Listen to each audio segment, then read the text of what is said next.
नमस्कार साथीहरु, टेक्निकल सन्दीप च्यानलमा जसलाई स्वागत छ र म Sandeep Malla. So guys, Xiaomi ले आफ्नो दुईवटा एकदमै पावरफुल स्मार्टफोनलाई युरोपियन कन्ट्रीमा लन्च गरिसकेको छ। Xiaomi 11T भयो, Xiaomi 11T Pro नामले हामीले देख्न मिलेको छ। ओभरअलमा एकदमै कमालका स्मार्टफोन रहेका छन्, कमालको फिचर स्पेसिफिकेसनका साथ हामीले देख्न मिल्दैछ। सो आज यिनीहरुकै बारेमा कुरा गर्ने छु, के फिचर स्पेसिफिकेसन देख्न मिल्छ र हाम्रो नेपाली बजारमा कहिलेसम्म देख्न मिल्नेछ र के कति प्राइसमा देख्न मिल्नेछ सम्पूर्ण जानकारी दिनेछु र भिडियो अन्तिमसम्म हेर्नु होला। त्योभन्दा पहिला यदि आजको भिडियो मन परे भिडियोलाई लाइक गरेर तलपट्टि देख्न सक्नुहुन्छ रातो बटन, त्यसलाई थिचेर च्यानल सब्स्क्राइब गर्नु होला र साथमा रहेको नोटिफिकेसन बेल आइकनलाई दबाएर अल नोटिफिकेसनलाई पनि अन गर्नु होला, ताकि मैले जति पनि नयाँ भिडियो अपलोड गर्छु सबैभन्दा पहिला नोटिफिकेसन हजुरलाई मिल्नेछ।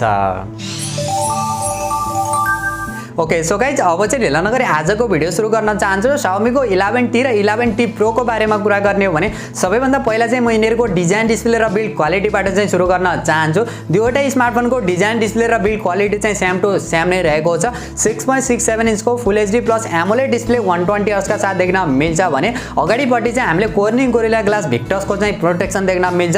HDR10 प्लस को पनि सपोर्ट देख्न मिल्छ। 1000 निट को ब्राइटनेस देख्न मिल्छ। पछाडिपट्टिको डिजाइन र बिल्ड क्वालिटीको बारेमा कुरा गर्ने हो भने फुल ग्लास को डिजाइन देख्न मिल्छ। बिल्ड क्वालिटी पनि एकदमै बब्बाल देख्न मिल्छ। एल्युमिनियम को फ्रेम देख्न मिल्छ। ओभरअलमा डिजाइन डिस्प्ले र बिल्ड क्वालिटी एकदमै कमालको मान्न सकिन्छ र यसको डिस्प्लेमा भने म्याट को A+ को सर्टिफिकेसन मिलेको छ भने डल्बी भिजन को पनि फिचरहरु हामीले देख्न मिल्छ। ओभरअलमा एकदमै बब्बाल मान्न सकिन्छ भने यसको सफ्टवेयरको बारेमा कुरा गर्ने हो भने दुईवटा स्मार्टफोनमा MIUI 12.5 को साथ देख्न मिल्छ एन्ड्रोइड 11 का साथ। र प्रोसेसरको बारेमा कुरा गर्ने हो भने दुईवटा स्मार्टफोनमा अलग-अलग प्रोसेसर युज गरेको छ। एकदमै पावरफुल र एकदमै लेटेस्ट प्रोसेसर पनि रहेका छन् दुईवटा स्मार्टफोनमा। जो Xiaomi को 11T मा भने हामीले MediaTek को Dimensity 1200 अल्ट्रा वाला प्रोसेसर देख्न मिल्छ। 6 नैनोमिटर फेब्रिकेसनमा बनेको छ र 11T Pro मा भने हामीले Qualcomm को Snapdragon 888 वाला प्रोसेसर देख्न मिल्छ। 5 नैनोमिटर फेब्रिकेसनमा बनेको छ। Adreno 660 को GPU देख्न मिल्छ। पावर एफिसिएन्सी पनि एकदमै बब्बाल देख्न मिल्नेछ भने यसको RAM र स्टोरेज टाइपको बारेमा कुरा गर्ने हो भने 11T मा भने LPDDR4X RAM र UFS 3.1 को स्टोरेज टाइप देख्न मिल्छ भने 11T Pro मा भने LPDDR5 RAM र UFS 3.1 को स्टोरेज टाइप देख्न मिल्छ।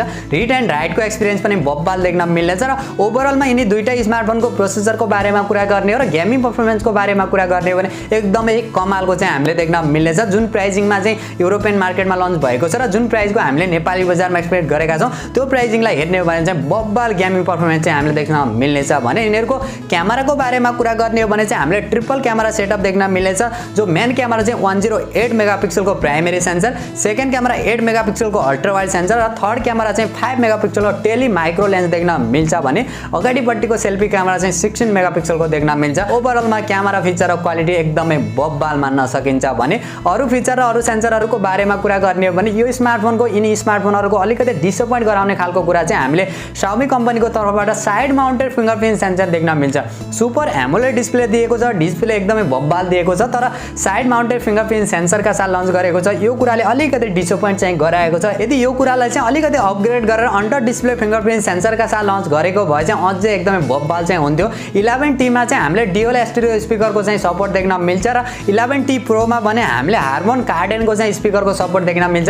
अडियो क्वालिटी पनि एकदमै बब्बाल देख्न मिल्नेछ। अरु सानातिना फिचर सेन्सरहरु सबै देख्न मिल्छ जो हामीले MIUI 12.5 मा जे जति पनि देख्न मिल्छ सबै यसमा देख्न मिल्छ भने ब्याट्रीको बारेमा कुरा गर्ने हो भने दुईवटा स्मार्टफोनमा हामीले 5000 mAh को ब्याट्री देख्न मिल्छ, तर चार्जर भने अलिकति फरक रहेको छ। 11T मा भने हामीले 67 वाट को फास्ट चार्जर देख्न मिल्छ USB टाइप C पोर्ट का साथ र 11T Pro मा भने हामीले 120 वाट को फास्ट चार्जर देख्न मिल्छ USB टाइप C पोर्ट का साथ नै। ओभरअलमा ब्याट्री ब्याकअप पनि एकदमै बब्बाल देख्न मिल्नेछ। चार्जर पनि एकदमै कमालका नै रहेको छ। 120 वाट को फास्ट चार्जर पाउनु भनेको एकदमै इन्ट्रेस्टिङ कुरा पनि रहेको छ। भेरिएन्टको बारेमा कुरा गर्ने हो भने दुईवटा स्मार्टफोनमा अलग-अलग भेरिएन्टका साथ देख्न मिल्नेछ। Xiaomi को 11T भने हामीले दुईवटा भेरिएन्टका साथ देख्न मिल्नेछ र 11T Pro मा भने हामीले तीनवटा भेरिएन्टका साथ देख्न मिल्नेछ।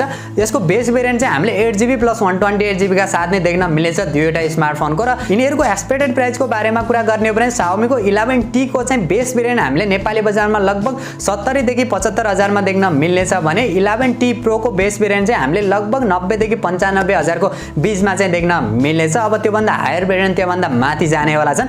जति बेला लन्च हुन्छ जे जति प्राइसमा लन्च लन्च हुन्छ त्यति बेला हामी यसको डेडिकेटेड भिडियो बनाएर पनि हजुरलाई जानकारी चाहिँ गराउनेछौँ। यिनी स्मार्टफोनहरू चाहिँ हामीले लगभग हामीले तिहार भन्दा पछि नै नेपाली बजारमा देख्न मिल्नेछ। त्योभन्दा अगाडि चाहिँ Xiaomi को Mi 11 Lite अनि 5G चाहिँ हामीले देख्न मिल्नेछ।